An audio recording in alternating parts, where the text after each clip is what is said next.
continues on a path toward North Carolina, and the threat of significant storm damage to our state is very real.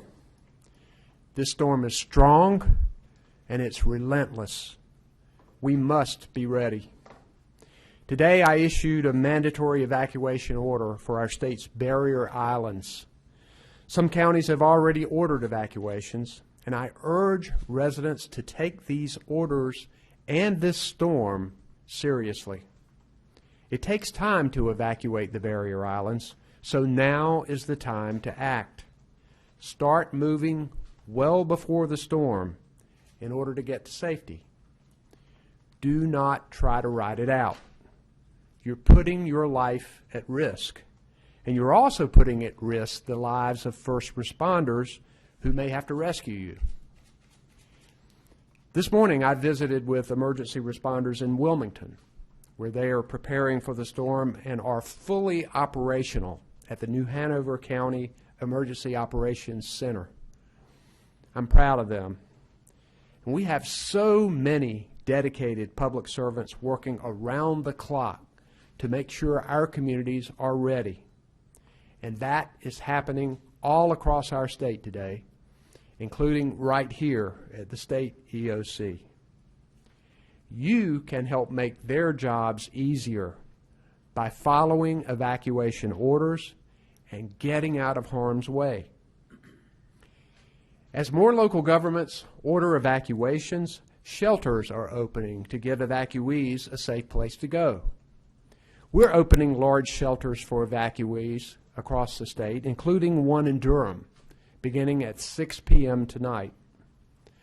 A shelter for people with specialized medical needs will open in Clayton tomorrow. I've requested a federal disaster declaration for North Carolina ahead of the storm. We are waiting for it to be granted, but when it is, that will make federal response and recovery aid available to our state. I've also activated more than 300 North Carolina National Guard soldiers to help with storm response. Water rescue teams are also deploying today to staging areas closer to our coast. The North Carolina Highway Patrol and the Department of Transportation are working to help keep roads open for people who are evacuating. There is still time for you to get prepared, but do not wait. You should have a well-stocked emergency kit with food and water to support your family and pets for several days. Even if you aren't in an evacuation area right now, have an evacuation plan. Make arrangements to stay with family or friends in a safe place, and if you can't do that, make sure you know where public shelters are. Make sure you also have a way to stay informed and receive severe weather alerts as well as information from local officials. And you can always visit readync.org for helpful checklists to help you get all of these things done. I have with me today Emergency Management Director Mike Sprayberry, Secretary Eric Hooks of the North Carolina Department of Transportation, Katie Webster, our meteorologist, General Todd Hunt from the North Carolina National Guard, Colonel Glenn McNeil, the commander of the North Carolina Highway Patrol, Libby Turner, who is our FEMA representative, and also Lee Williamson, who is our sign language interpreter today. And I'm going to have Mike Sprayberry, our Emergency Management Director, and Secretary Jim Trogdon from the Department of Transportation to brief us in both of these areas, and then we will take questions. Mike? Thank you, Governor. Good afternoon. State Emergency Operations Center remains activated at Level 1, which means we have our entire state emergency response team here with us. That includes all the state agencies, federal partners, volunteer agencies, as well as our private sector partners. We're still tracking Hurricane Dorian very closely with our county partners and remain in close contact with the National Hurricane Center. And we know that rain, storm surge, and winds will all be a significant threat for this event, particularly east of I-95, with the greatest hazards being along our coastline. The greatest impacts will be felt Thursday and Friday, but we can feel the impacts as early as tomorrow. We urge everybody to complete your storm preparations by tomorrow. The State Emergency Response Team has been filling resource requests for our county partners to include food, water, shower trailers, swiftwater rescue teams, and National Guard high water vehicle teams. We'll have all assets staged and in place prior to the onset of tropical storm force winds. Our utility partners are positioned for power restoration operations as soon as Dorian passes. Our FEMA partners are also well integrated here with us at the State Emergency Operations Center, and they've established an incident support base at Fort Bragg to provide commodities to us as needed.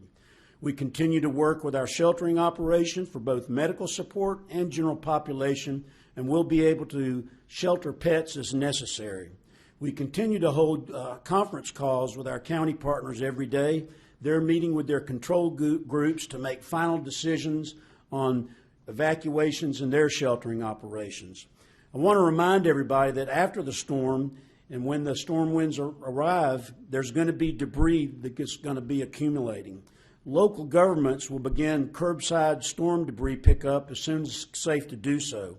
After the storm, look on your county or city website or social media channels for debris pickup information and follow that guidance.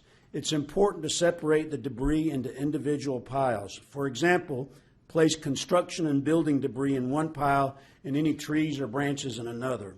So in closing, let me thank our media partners for providing important information to the residents and visitors of North Carolina, and to remind everyone to follow the instructions of their local officials. Thank you very much. Thank you, sir. I'll now recognize Secretary Jim Trogdon of the North Carolina Department of Transportation. Jim? Thank you, Governor. NCDOT continues to prepare our employees' equipment and continue to assess our inventories. We have 1,000 chainsaws ready to go, 1,700 pieces of equipment, over 3,000 barricades, 1,600 road closed signs, and 2,700 high water signs available to use where needed. Our evacuation routes have been operating today at or better than the posted speed limits, and we believe we'll continue to be able to support the evacuation needs moving forward. As of this morning, our ferry division was supporting evacuation of Ocracoke of visitors, and tomorrow we'll shift over to residents.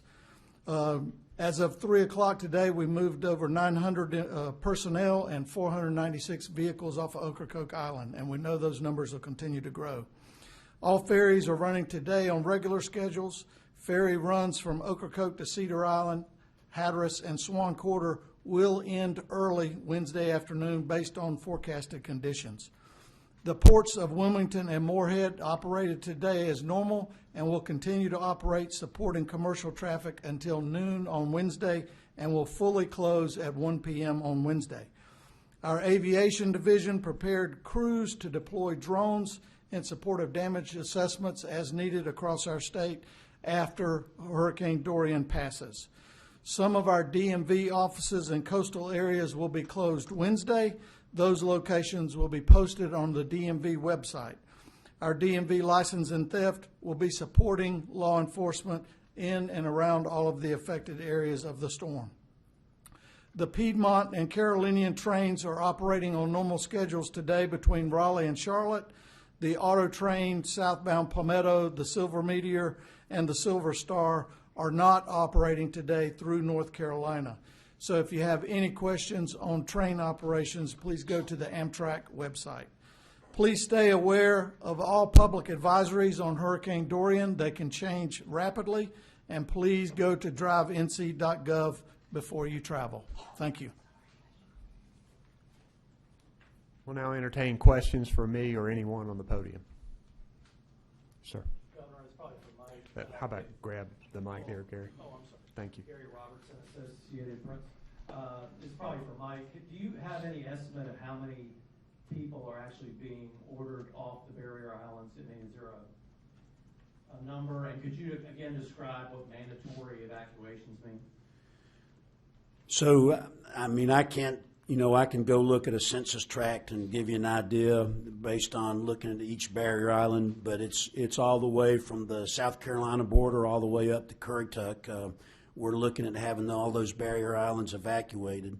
I can't give you a number, but what that means is the governor, as well as most of the jurisdictions there, they're given an order for folks to move off those islands beginning tomorrow. And so I think that's for safety's sake, and they need to heed what the local officials are telling them, and they need to heed what the executive order says by the governor, because we can see by the forecast track of the storm, there's going to be hurricane force winds that are going to be blowing over the barrier islands. It's not a good idea to remain in place. Thank you. I know, Gary, in Hurricane Florence, we had hundreds of thousands of people who were evacuating back to the west, and we may see mandatory evacuations of entire counties, not just barrier islands. Generally, we've left that as a local decision, but last time with Hurricane Florence, I issued an order evacuating some of the barrier islands because they just didn't do it, and I think that that's probably a good practice, particularly when you've got a hurricane of this strength bearing down on us. Can you get her a mic?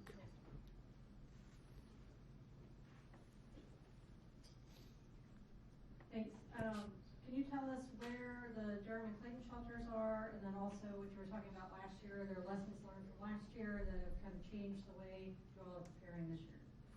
First, the Durham shelter is located at Northgate Mall at the old Sears building, and I think that we have the potential of another shelter there if necessary at an old Macy's building. Where's the Clayton one? I don't know the exact address. We'll get that for you, but if there's a specialized medical center that's opening in Clayton, we try to, a lot of people in these storms, when they're evacuated, they have everyday needs with their physical condition, whether it's dialysis or whether it's chemotherapy or anything that they're supposed to be having. And so we wanted to make sure we had a place where those people could come who are getting that kind of treatment. I think one thing we did learn from Florence is, particularly when you had such mass evacuations from the coast, that we did need large mega shelters in the middle of the state, because most of the local shelters were overflowing. There just wasn't enough room for them. For example, in New Hanover today, they said they had 2 local shelters that were open, but they were interested in what we were doing because they knew they may need to send some people that way. And we'll see the severity of the storm, and we'll see how many people we're talking about, but I think we have a much better idea about establishing these mega shelters. We've even talked to the Friday Center again. There's potential that we could do that like we did last time. So I think we have a lot of willing partners out there, people who are willing to help us and are ready to shelter people if necessary. Over here, Ed. Oh, great, sure. That's okay. So some of our crews are down at the coast, and they've spoken with the mayor of Wrightsville Beach, and the mayor is telling us that he was not consulted about apparently a mandatory evacuation order that's going into effect at 8 a.m. And he said that they're having to ramp up, getting residents and notifying residents out there. I don't know if you could speak to that. We talked to local officials in New Hanover County this morning, and in fact, we were going to do it earlier than 8 a.m. tomorrow morning because I was concerned about the amount of time that it takes to evacuate these barrier islands. But we agreed upon an 8 a.m. mandatory evacuation in the morning. Some barrier islands are evacuating a little earlier than that. Mike, if you have anything specific that you'd want to add to that.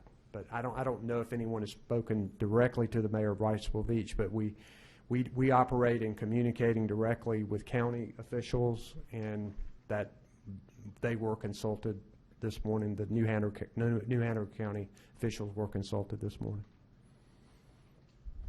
Yes, Laura. This may be, sorry, Laura Leslie, WRAL. This may be a question for Secretary Trogdon. So, like last month, I guess it was, we heard about some cash crunch issues at the DOT, and at the time, we talked to the chief operating officer who said that another big storm would seriously strap the budget. So we're wondering, is the budget crunch at DOT going to affect the response? And, you know, are you able to sort of is there a way to suspend the requirements for the cash on hand for an emergency situation, or how does that work? We will find a way to make sure that emergency operations are covered. The way it works is that the state has to advance money, and eventually the feds reimburse in their percentage, mostly 75%. But I'll let Secretary Trogdon address that if he would. Yeah, so great question, Lauren. Thank you.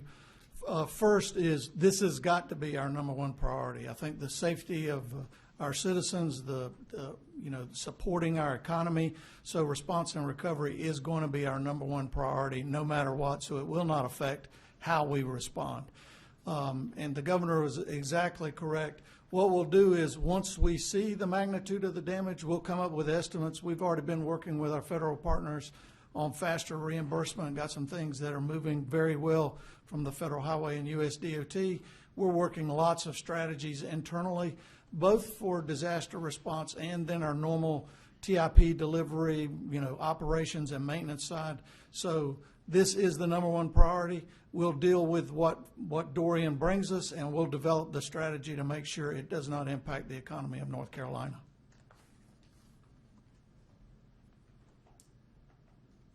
Other questions? I just had a follow-up for the Secretary. Those specifics, can you give those again about the different equipment you're preparing? You kind of ran through it a little quickly. You said 1,000 chains. Can you mention that one? Yeah, we have 1,000 chainsaws, 1,700 pieces of equipment, 3,100 barricades, 1,600 road closed signs, and 2,700 high water signs. And all of those are critical when it comes to responding to hurricanes. Governor, admittedly, this is not a hurricane question. I'm just seeing a tweet, and I wanted to get a reaction from you on this. This is a partisan gerrymandering ruling came down today. This is the 3-judge panel. It was a favorable ruling for the plaintiffs, if I have this right, I'm doing it in live time.